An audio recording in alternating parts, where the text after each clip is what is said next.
نہ کوئی شور شرابہ، نہ ٹوٹی پھوٹی سیٹیں اور نہ ہی گڑھوں کا خدشہ، بلکہ کشادہ سیٹوں پر آرام دہ اور سہولیات سے پر سفر کراچی والوں کے لیے گرین لائن بس سروس چل پڑی۔ آج سے باقاعدہ آغاز کر دیا گیا۔ پبلک ٹرانسپورٹ میں اچھا سفر کیا تو شہریوں کے چہرے بھی کھل اٹھے۔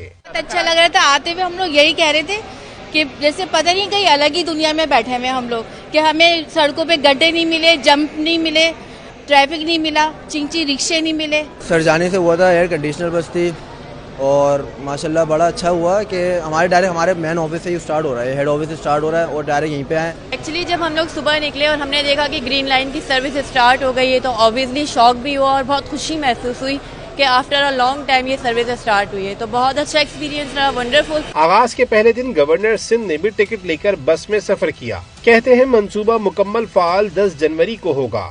کراچی کو بڑے عرصے سے انتظار تھا کہ کوئی معقول ٹرانسپورٹ سسٹم، کوئی ایسا ٹرانسپورٹ سسٹم جو کراچی ڈیزرو کرتا ہے اسے ملے، لیکن انفارچونیٹلی پچھلے 14 سال سے کراچی کو ایک بس تک نہیں مل سکی۔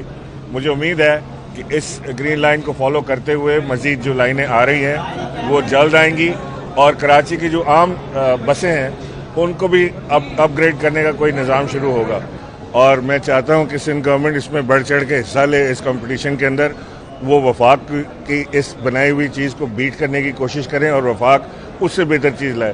کرایہ 15 سے 55 روپے رکھا گیا ہے۔ ابتدائی طور پر 25 بسیں ٹریک پر لائی گئی ہیں جو 10 جنوری تک صبح 8 سے دن 12 بجے تک فعال رہیں گی۔ بہت ہی طویل انتظار اور کئی تکالیف کے بعد کراچی کے شہریوں کو گرین لائن کی شکل میں بہتر ٹرانسپورٹ کی سہولت میسر آ ہی گئی، لیکن اتنے بڑے شہر کے لیے یہ سفری سہولت یقیناً ناکافی ہے۔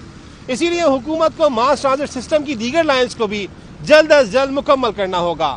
کیمرامین محمد عدنان کے ساتھ مونس احمد، دنیا نیوز، کراچی۔